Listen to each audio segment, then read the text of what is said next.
comenzamos creciendo con el eneagrama. Hay muchas personas que hablan, cuando hablan del eneagrama, hablan de la palabra cambio, transformación. A mí no me gusta yo la he utilizado al comienzo de cuando empecé a estudiarlo, pero no me gusta mucho porque yo creo que todo lo que experimentamos es lo que ya está dentro de nosotros y simplemente es verlo. Entonces, en cuanto más cosas ves, más creces al ritmo que necesitas y en el momento perfecto para hacerlo, pero no es que tú al saber de eneagrama cambies o te transformes, simplemente empiezas a descubrir cosas que digamos que estaban dormidas. Por eso utilizo la palabra creciendo en lugar de la transformación.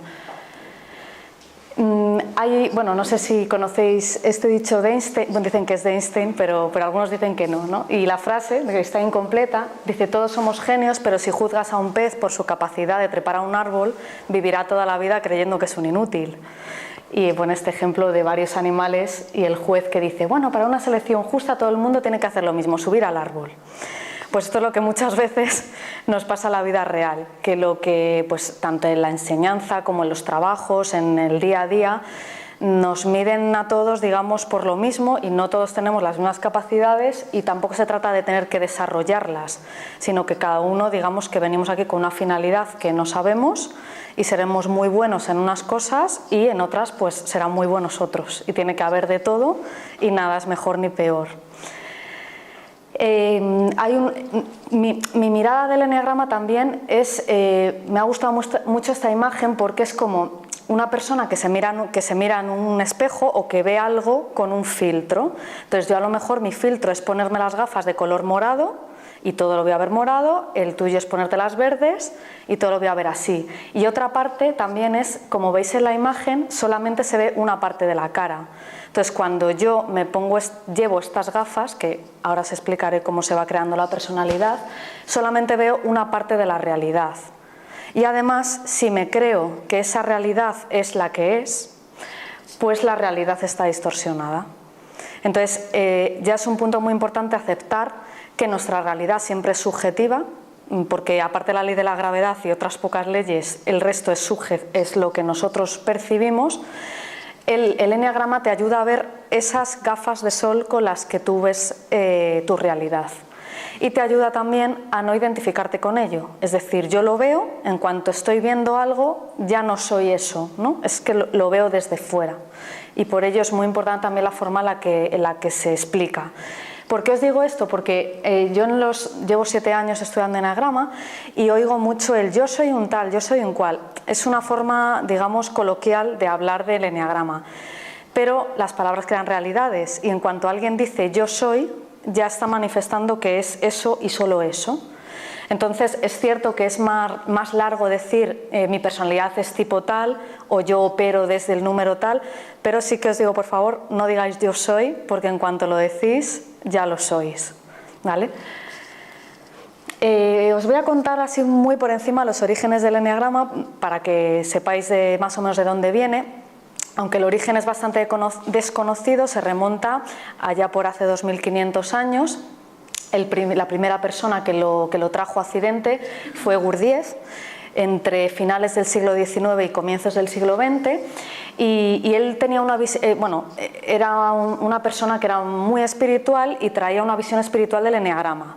Y él decía que se lo habían enseñado los maestros sufís. De hecho, el eneagrama tiene muchas cosas en común. Hablo del símbolo ahora mismo con las 3 religiones, con el judaísmo y la cábala, con el cristianismo y con el islamismo. Lo que decía Gurdjieff es que uno de los mejores deseos para trabajar en uno mismo es darse cuenta que cualquiera de nosotros se puede morir en cualquier momento. Entonces, bueno, pues a él eso le parecía un motor muy grande para conocerte a ti mismo, que es una de las cosas más difíciles. Como os comentaba, hablando primero del símbolo, lo que Gurdjieff trajo es que todo, o sea, el símbolo era el resultado de estas 3 figuras geométricas. La primera de ellas es el círculo. El círculo, bueno, ahora si conocéis el símbolo veréis que los eneatipos están sobre este círculo, pero también está incluido el triángulo, que va a ir dentro del círculo, y la hexada, que va a unir que va a conectar los diferentes eneatipos. Vamos uno por uno. El círculo representa la integridad, la totalidad, la unidad. Esto así escuchado parece muy obvio, pero a mí me gusta mucho como ejemplo utilizar el útero, ¿no? Pues cuando un niño va a nacer está dentro del útero, que tiene la forma de círculo, y la luz, la esencia, la vida está dentro de ese círculo, que es donde estaría la esencia. Y si nosotros nos quedamos encerrados en las personalidades, que sería lo que limita el círculo, no vemos la luz que está dentro, que es donde está la vida. Entonces hay que ver el círculo como que integra todo, y como que todas las personalidades, todos tenemos un poco de todas las personalidades, aunque por nuestra vida y por cómo nos hemos desarrollado ante las circunstancias tendemos más a unos patrones que a otros. La segunda figura es el triángulo. El triángulo es el resultado de tres fuerzas. Para que haya una creación siempre son necesarias tres fuerzas. En el mundo occidental normalmente se habla de polaridades. Es bueno o malo, blanco o negro, positivo o negativo, hombre, mujer. Pero todo, para que haya una creación, tiene que haber tres fuerzas. Si nos limitamos, por ejemplo, a una parte más espiritual, pues se habla de Padre, Hijo, Espíritu Santo. ¿Por qué? O de hombre, mujer y niño, ¿no? Porque es cierto que es necesario un hombre y una mujer, pero la fuerza que hace que la mujer dé a luz es esa tercera fuerza, ¿no? Que hace falta en todo, que sería la neutralidad. Entonces, todo en este mundo tiene dos polos y los vas a estar haciendo o comportándote de esa forma hasta que no veas la neutralidad. Entonces, quedaros con que el mundo no es dual, todo bueno o malo, sino que hay una tercera fuerza, ¿vale? Y esto es lo que simplifica el triángulo. Por ejemplo, ya la ciencia más avanzada pues ya habla de protones, electrones y neutrones. Ahí ya tenemos carga positiva, carga negativa y carga neutra. El cero siempre se tiene que contar en todo. Y por último tenemos la exada. La exada sería la que nos muestra que todo se va moviendo, que no hay nada estático. Por ejemplo, la exada representa lo que llama la ley del 7. ¿Por qué? Pues, por ejemplo, las 7 notas musicales, los 7 días de la semana, es un número que se considera sagrado, y lo que simboliza es el movimiento. Que aunque tú, por ejemplo, funciones desde una personalidad X, tú tienes conexión con las otras personalidades, además estás integrado en el todo, que es el círculo, y además eres el resultado de las tres fuerzas que son, digamos, que permiten crear. Entonces no es estático nada.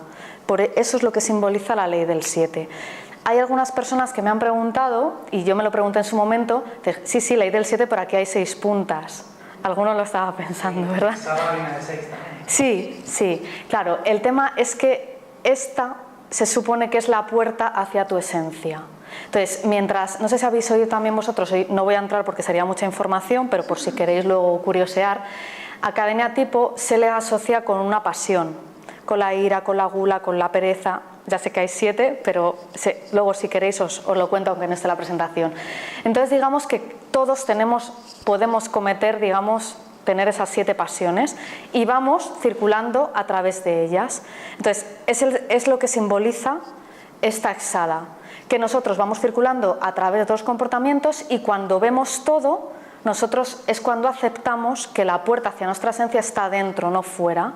Es lo mismo que os explicaba aquí y aquí. Tenéis que mirar siempre dentro y no encasillaros con lo que dicen las figuras, ¿no? Es lo que quiere representar. ¿Hasta aquí tenéis alguna duda o algo que preguntar? Vale. Esto os lo pongo que si no ya lo oís. Os acabo en un momento la explicación. Esto es, como os digo, es la parte más espiritual del eneagrama. Luego, posteriormente, el boliviano Óscar Ichazo, que a lo mejor le conocéis, ya por los años 50, fue el que le dio una visión un poco más occidental al eneagrama. Él era psicólogo, y entonces él vio que estas puntas estaban relacionadas con 9 tipos de personalidad muy bien definidas, y empezó a desarrollar el modelo de psicología. Posteriormente a Ichazo, el chileno psicoterapeuta Claudio Naranjo, que seguramente habréis oído porque tiene también su propia escuela de eneagrama, él ya relacionó desde el punto de vista psicoterapeuta las 9 personalidades, y estudió sobre todo las sombras, es decir, las neurosis, la parte más distorsionada de cada uno de los eneatipos, y se centró mucho en digamos, la parte como que había que cambiar del eneatipo, ¿no? A mí particularmente hay gente que le gusta esa escuela porque quiere verse como muy, me voy a ver lo malo, ¿no? Y hay gente que después de ciertas terapias de choque pues queda muy tocada. Entonces, bueno, pues es una forma de enseñar eneagrama, a cada uno pues irá a la que más le resuene en ese momento. Y por último, los años 80, siguiendo todas las explicaciones anteriores, llegaron Rizzo y Hudson, que fundaron en Nueva York el Enneagram Institute. Yo soy alumna de esa escuela, y ellos lo que introdujeron fue el enneagrama vertical, es decir, aparte de esto que estáis viendo aquí, ellos hicieron para cada eneatipo unos niveles de desarrollo, de tal manera que los niveles más sanos eran los superiores, del 1 al 3, siendo el 1 el más sano, y eso corresponde, digamos, a la iluminación.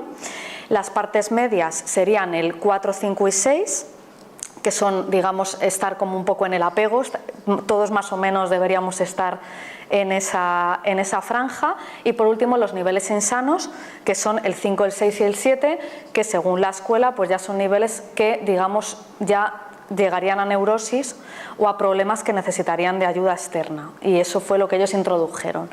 Y era una visión un poco más humanística comparada con la de Claudio Naranjo. No iban solo a, digamos, el nivel malo para sanarlo, sino a toda la evolución de una persona a través del eneagrama.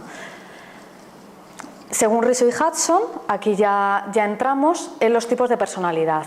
En un principio solamente se utilizaron números para no sesgar con el nombre y que la gente pues empieza a decir, yo quiero ser a mí no me gusta, pero bueno, al final siempre se apaña mejor sabiendo, digamos, un nombre, ¿no?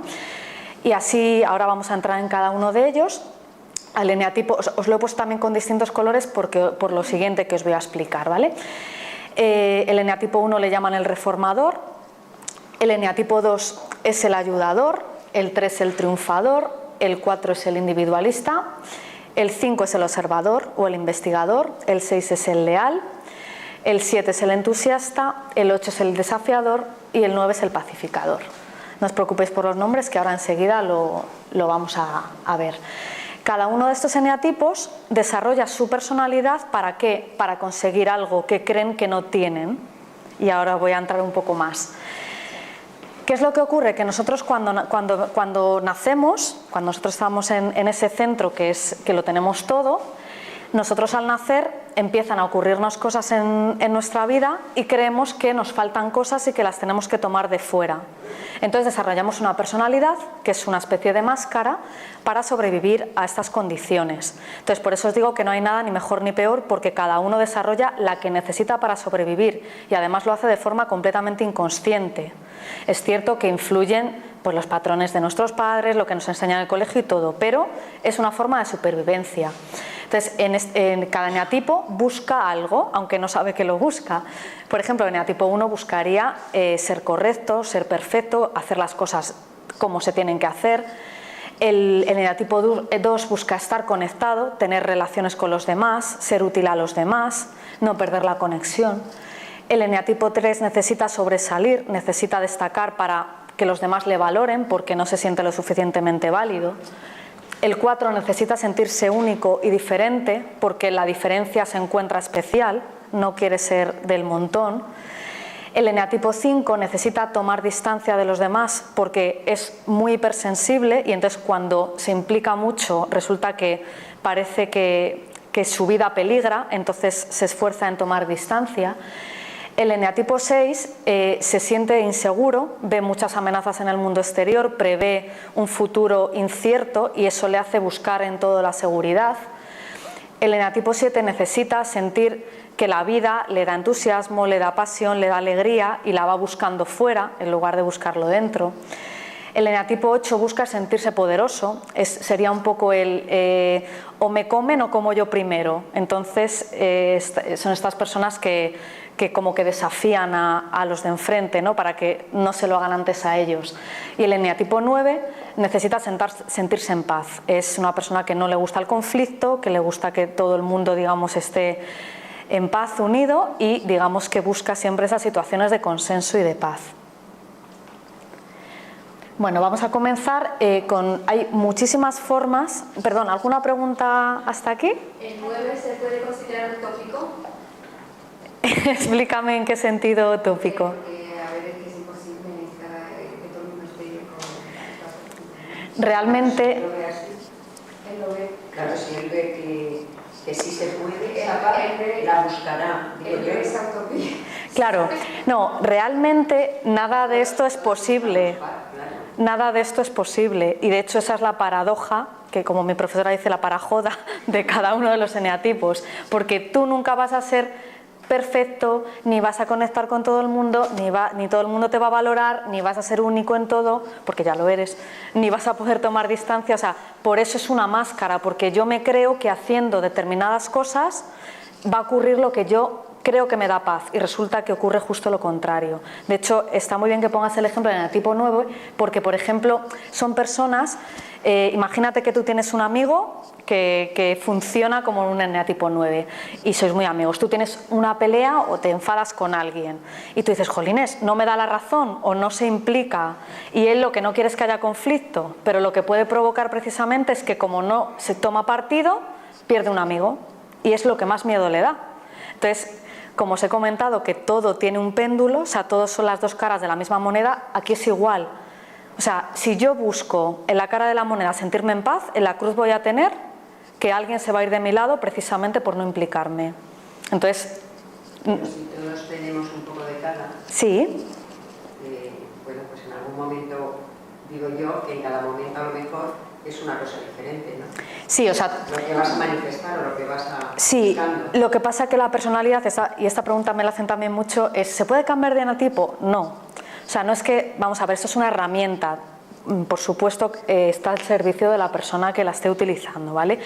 El eneatipo se desarrolla desde niño, con lo cual no se puede cambiar porque tú desde niño lo haces inconsciente. Si lo hicieras de forma consciente dirías, bueno, pues ahora voy a ser destacado y mañana voy a ser tal, pero como es inconsciente, lo que ocurre es que cuando tú funcionas normalmente como un eneatipo 1, por ejemplo, y siempre intentando hacer las cosas bien y tal, puede haber un momento que te frustres tanto de no conseguirlo, que hagas comportamientos del 7, que le tienes cerca, del 1, perdón, cerca, conectado mediante una flecha, del 4 o de los que tienes al lado.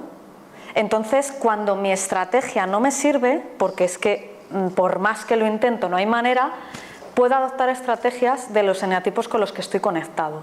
En ese sentido es en el que digo que todos tenemos de todo, pero predominantemente nosotros nos comportamos de una manera porque es la costumbre y es nuestro automatismo. ¿Vale? Una primera forma de clasificar a los eneatipos es mediante las triadas. En eneagrama todo es, como son 9 números, pues todo es 3, 3, 3. Y hay 3 para resolver conflictos, en pareja, para trabajar.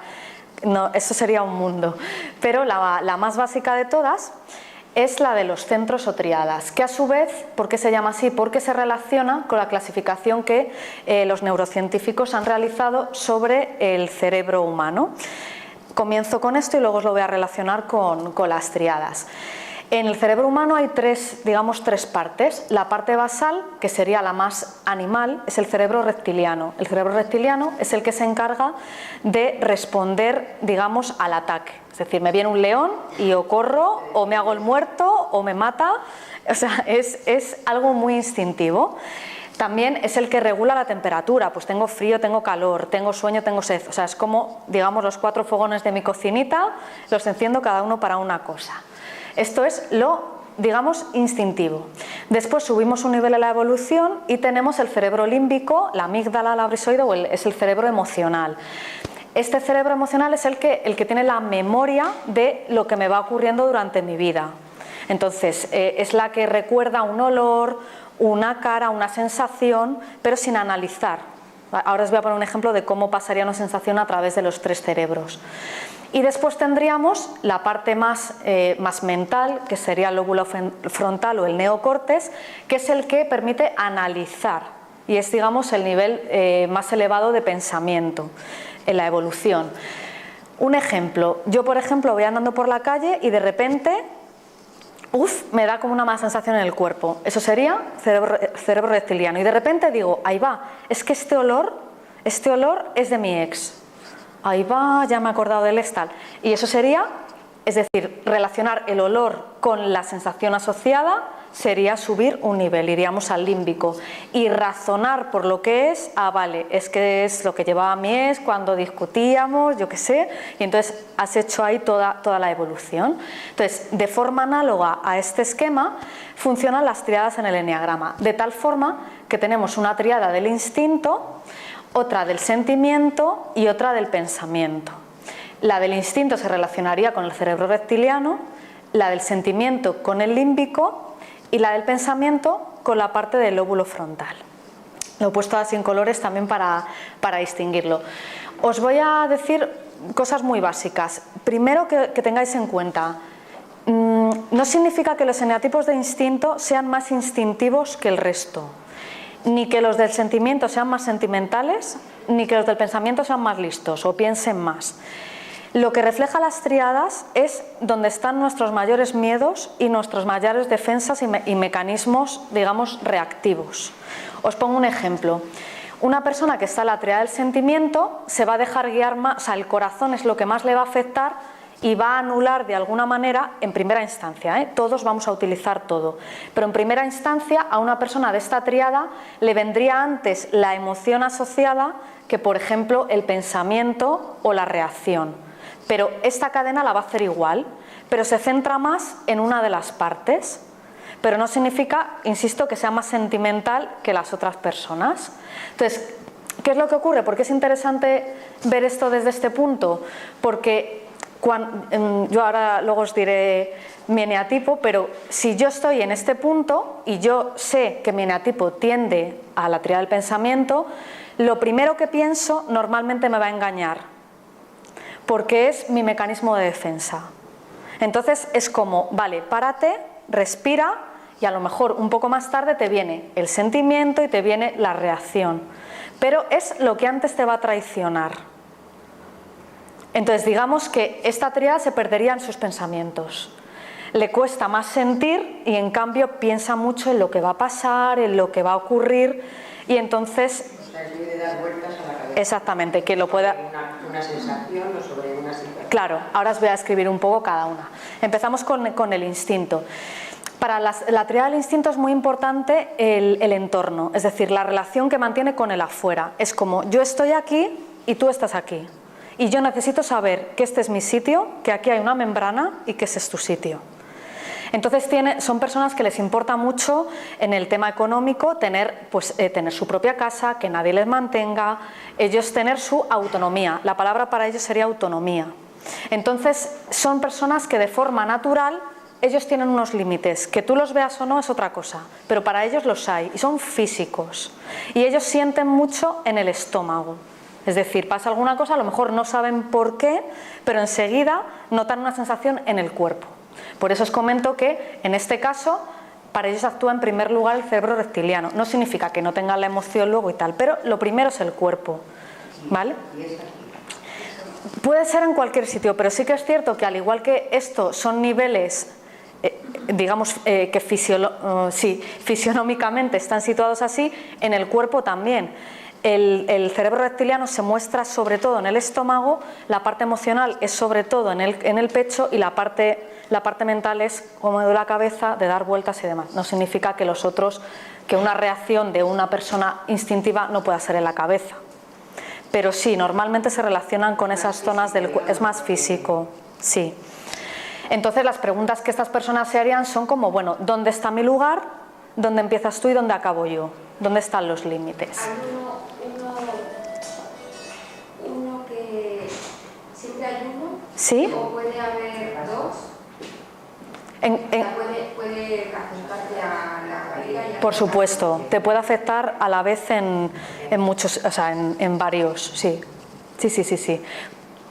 Porque ya os digo, instinto es sentirlo en el cuerpo, entonces a lo mejor tú no te das cuenta que estás pensando ya algo, pero a la vez que lo has sentido en el cuerpo ya has pensado algo y te viene en la cabeza. O sea que tener en cuenta que es más que el sitio donde ocurre, en el cuerpo, se siente en el cuerpo. ¿Vale? Seguimos con la tríada del sentimiento. La tríada del sentimiento, como os comento, está más relacionada con la parte del cerebro límbico y estas personas lo que más les afecta es la relación con los demás. cómo se relacionan con los demás, desde dónde lo hacen, qué hacen ellos para que los demás les aprecien, les tengan en cuenta, cómo les responden los demás. Las preguntas que estas personas se hacen pues serían: ¿realmente estoy bien hablando con esta persona? ¿Esta persona realmente quiere estar conmigo? ¿Hago las cosas para que esta relación funcione? Esas serían un poco las preguntas que más se hacen de forma inconsciente. La tríada del pensamiento serían más preguntas en torno al futuro. Nos he dicho, bueno, lógicamente en el instinto están más en el presente. Como os he dicho, es bien un león, me come o no, tengo una sensación, me viene ahora mismo. La tríada del sentimiento habitualmente va hacia el pasado, porque a lo mejor la relación que tiene en ese momento pues no le resulta satisfactoria y entonces es claro, porque yo me he sentido, a lo mejor sienten, digamos, un abandono desde la infancia. Entonces es bastante normal y recurrente en ellos que vayan a sensaciones del pasado para explicarse lo que están sintiendo en el presente. Y en ese sentido es en el que digo que nos engañamos, ¿no? Porque tú solo puedes vivir lo que estás viviendo en el presente, pero a cada uno le afecta distintas emociones de distintos tiempos. Y en el caso del pensamiento, lo que ocurre sería que van hacia el futuro. La tríada del pensamiento es muy mental, lo que busca es la seguridad. Y entonces en casi todo lo que haga se plantea si lo que está haciendo le da seguridad, si el lugar que está ocupando lo va a tener siempre, si está ahora bien pero mañana cómo estará, si hace X cosa hoy cómo le va a repercutir en el día de mañana. Entonces, claro, pues sí, esto da muchos dolores de cabeza porque evidentemente intentar controlar lo que va a suceder pues no es posible. Y entonces esa es su forma de descentrarse del presente. Por eso que os he comentado, ¿os ubicaríais un poco en alguna de las tríadas? Sí, ¿verdad? Me podéis decir que en todas, porque todos hacemos todo, ¿vale? O sea, aunque tú seas una persona muy instintiva, puedes pensar en el pasado, en el futuro, pero lo característico es donde te quedas enganchado. Entonces hay personas que claramente están enganchadas en la nostalgia y hay personas que son muy de ¿pero qué vamos a hacer mañana? Dices, espérate que estamos en hoy. O sea, que si ya habéis visto alguna cosita, pues bienvenidos, ¿vale? Bueno, no voy a entrar en cada uno porque sería mucho lío, ya quiero entrar, digamos, en las características generales, pero cada uno se comporta de manera diferente en su tríada. Os voy a poner un ejemplo para que sepáis de lo que estoy hablando. Por ejemplo, la tríada del sentimiento, digamos que la energía de los eneatipos, una de ellas va hacia afuera, otra va hacia adentro y la otra va hacia afuera o hacia adentro. ¿Quién va hacia afuera y hacia adentro? Los que forman el triángulo, que son el 3, el 6 y el 9. Son eneatipos que por tener esta energía que a veces va hacia un lado y a veces hacia otro, se les percibe como más cambiantes. Ahora ya lo vamos a ver. En el caso del sentimiento, por ejemplo, el 3, como os digo, es el que tendría la energía hacia afuera o hacia adentro. ¿Eso qué significa? Que tiene mucho en cuenta tanto cómo se siente desde dentro como lo que le muestran desde fuera. Las dos cosas. El eneatipo 2 estaría hacia afuera. Lo que hace siempre es orientado hacia afuera y le falta la parte de, digamos, mirarse hacia adentro. Y el eneatipo 4 está orientado hacia adentro. Es decir, toda esta parte de la emoción la tiene hacia sus sentimientos internos. Entonces, cada uno se mueve, ocurre lo mismo en todas las tríadas. Uno hacia adentro, hacia afuera, uno hacia afuera y otro hacia adentro. ¿Vale? Eso, simplemente quedaros con que la energía fluye de manera diferente. Y ahora ya vamos a comenzar con cada uno de los eneatipos. El eneatipo 1, como os he comentado antes, se esfuerza por ser correcto, por ser una persona que cumple, que hace lo que se tiene que hacer, que es íntegro, que, digamos, él valora sus comportamientos también con lo que se ve fuera, pero él tiene muy clara la idea de lo que para él significa ser correcto o ser una persona íntegra. De la tríada del instinto, que es donde se encuentra el 1, sería el que va hacia adentro. ¿Por qué hacia adentro? Porque un eneatipo 1, por ejemplo, ahora os lo cuento, le puedes decir, oye, pues esta presentación está perfecta. Y él dirá, pues muchas gracias, pero como él vea una cosa que no está perfecta, no es que le des igual, pero el baremo lo tiene dentro de sí mismo y el baremo de perfección para un 1 es muy alto. O sea, un 7 para un 1 es un 0, o sea, no le vale. Entonces, claro, me comentabas tú que lo de estar en paz es una utopía. Pues ser perfecto es igual de utópico. Pero bueno, es una tendencia, ¿no? Entonces, bueno, pues hay varios nombres para este eneatipo. El perfeccionista, el reformador en el sentido que el uno siempre piensa en términos de más arriba. Es decir, si dirige una empresa, por ejemplo, no se va a limitar a, vale, pues soy fontanero, tengo que arreglar los grifos. No. ¿Cuál es el propósito mayor de esta empresa? Pues que todo el mundo en su casa tenga agua y estén, o sea, es como un propósito más elevado.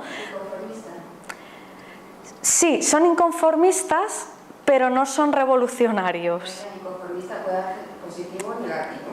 Sí, no, sí, no es ni bueno ni mal. Sí, es decir, esto está así, pero para mí está mejor dándole un plus más. Ese sería el punto. Bueno, esta frase, cada uno viene con una frasecita y es verdad que esta es me parece muy característica, que dice que el hombre, al ser incompleto, no descansa y por consiguiente siempre está luchando por completarse. Y esto en sí mismo es su perfección. O sea, el uno siempre busca la mejora. Siempre hay algo que mejorar. Y eso pues no es que sea malo, pero a veces es agotador. Bueno, a veces, muchas veces. Bueno, yo es que me gusta mucho el cine y suelo relacionar, no sé si no lo ves el dibujo, bueno, os expreso, este dibujo es la fotografía de Tom Cruise en la película Valkyria, es un oficial que se revoluciona contra Hitler.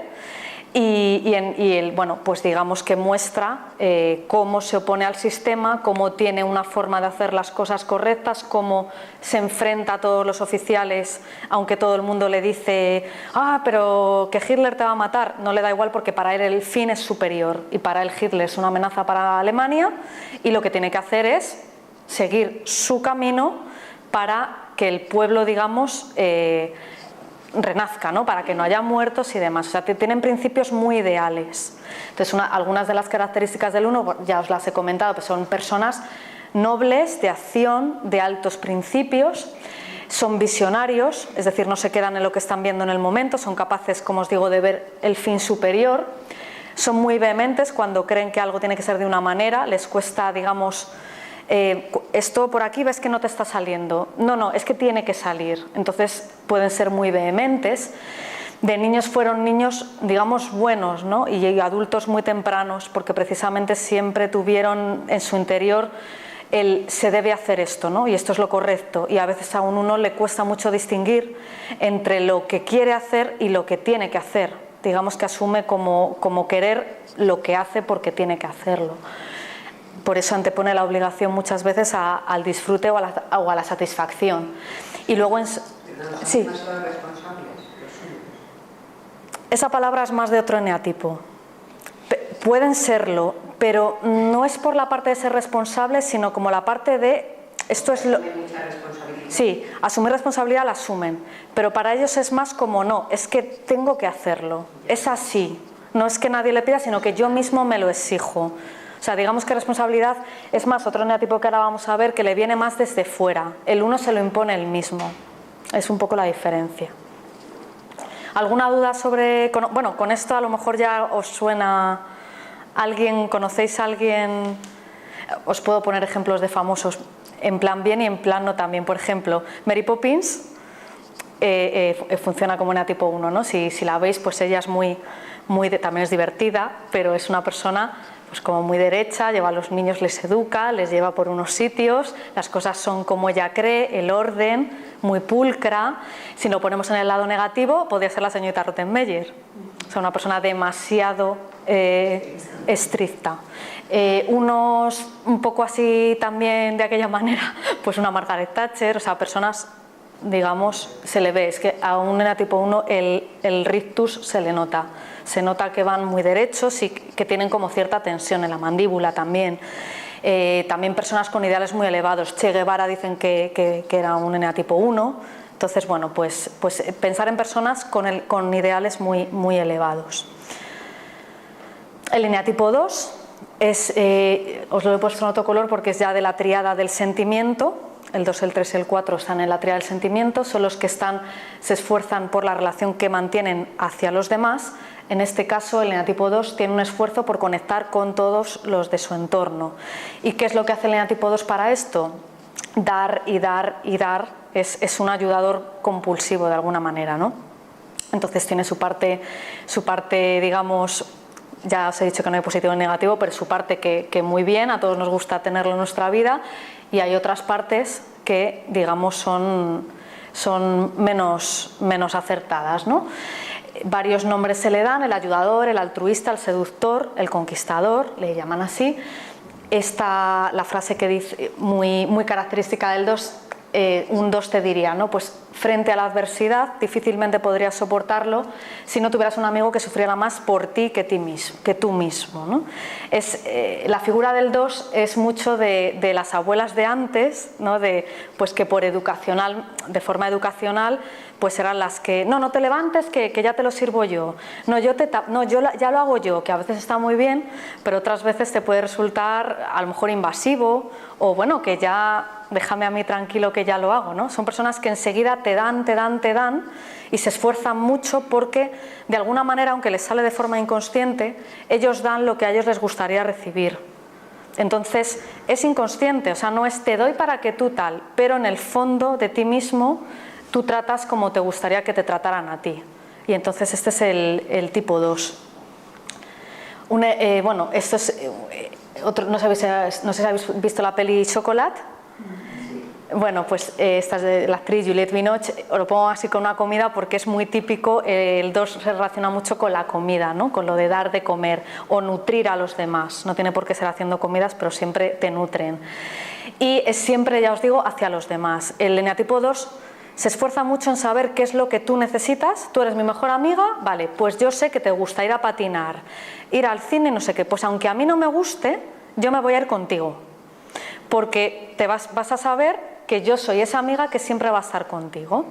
Y entonces lo que ocurre es que a lo mejor un día esa amiga te dice que quiere ir con otra persona y tú pues te sientes rechazado, ¿no?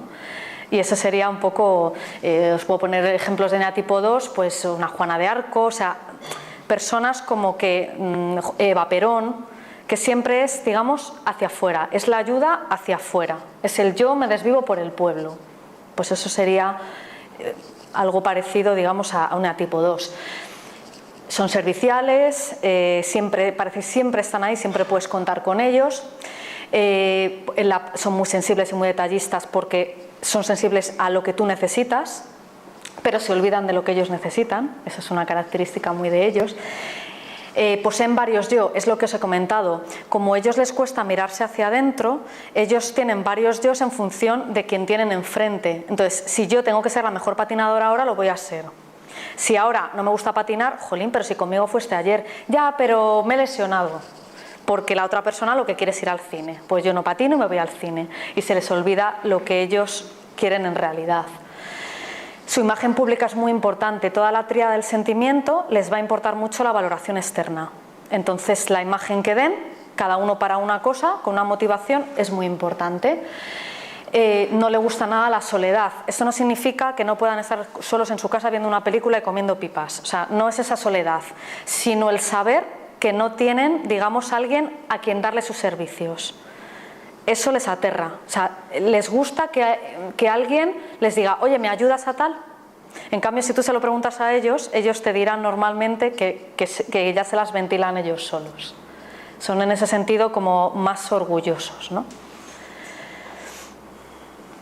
¿Conocéis os suena algún eneatipo? Seguro que sí, ¿no? ¿Y cómo alguno le ha provocado este sentimiento de...? A mí, desde luego, mucho. Sí, cuéntanos un poco para que... No sé. Pues que te puedo contar un ejemplo tonto, pero que a lo mejor refleja. Yo un día encontré un tornillito, estaba en una terraza, sí. Un tornillito de un club, vamos, que éramos todos amigos, de las gafas. Sí. Entonces yo preguntaba al tornillo, ¿has perdido un tornillo? No, pues no se miraba, no. Y de repente pasó un amigo que me conoció y me dice, oye, ¿te han mirado las tuyas? ¡Ay, va! Y resulta que era mi tornillo. ¡Qué bueno! Pues un ejemplo muy bueno de buscar hacia afuera cuando tú igual ibas con la gafa medio caída. No, este con otros. Sí, se llama Juanjo y me dijo, mira. Bueno, siempre hay alguien fuera que se preocupa de ti también. Sí. Claro. Me he visto bastante reflejado. Vale. A lo mejor soy optimista, ¿no? Y luego hay una sombra ahí que no... Bueno, es que todos tenemos los dos polos. Un poco de uno y un poco de otro. A ver, o sea, primero es lógico porque están unidos. Entonces, Estos para mí son los santos. los santos, ¿no? Los mártires. Sí, no, es normal que te ocurra porque... Hay cosas del uno, por ejemplo, que si las he asimilado y he recordado, pues esto, fíjate, esto me ha pasado o esto resulta que se lo he visto a mi hija, claro. y luego ahora al ver el 2, pues digo, pero esto también. Entonces, Lo que les diferencia sobre todo es la motivación. Es decir, tú puedes encontrar con una tipo 2 que es muy perfeccionista, pero para agradar a otro. Eso es un tipo 2. Te puedes encontrar con un tipo 2 uno que ayuda mucho a los demás, pero no es para conectar, sino para saber que está haciendo lo correcto. Entonces, claro, la motivación, y por ejemplo, si tú comparas un 1 y un 2 fisionómicamente, nada que ver, pero nada. O sea, un 2 es una persona, no necesariamente son muy cariñosos físicamente, con las obras y los actos sí, pero un tipo 2 normalmente no va tan recto como un eneatipo 1 ni de casualidad. O sea, lo vas a ver como más suelto. Entonces, el 1 va como más rígido. Sí, porque se está manteniendo el tipo, claro. Vale, pues no significa que no haya eneatipos 2 súper perfeccionistas también.